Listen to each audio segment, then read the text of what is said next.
Aksi mahasiswa Universitas Indonesia pada Selasa 18 Agustus disebut diwarnai intimidasi terhadap pengemudi angkutan umum yang hendak mengangkut peserta aksi. Ketua BEM Fakultas Hukum UI Dimas menyebut sejumlah kopaja tiba-tiba membatalkan layanan yang sebelumnya akan digunakan mahasiswa menuju lokasi demonstrasi.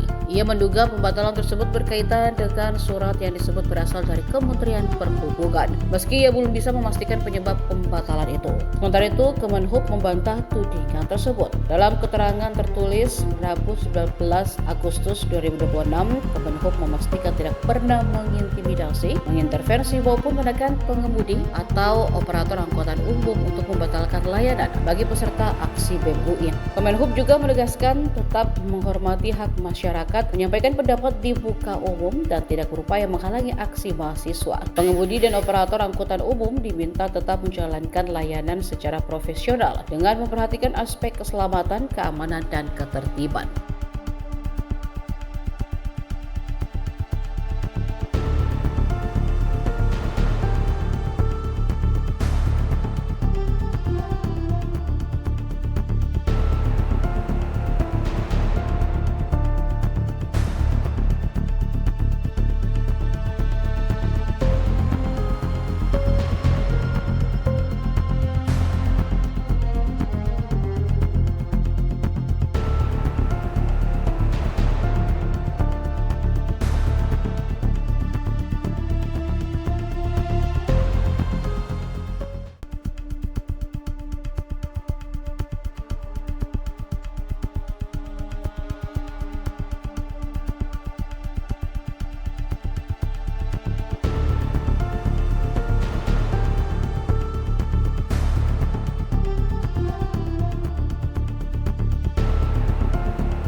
Download Tribun X sekarang, menghadirkan lokal menjadi Indonesia.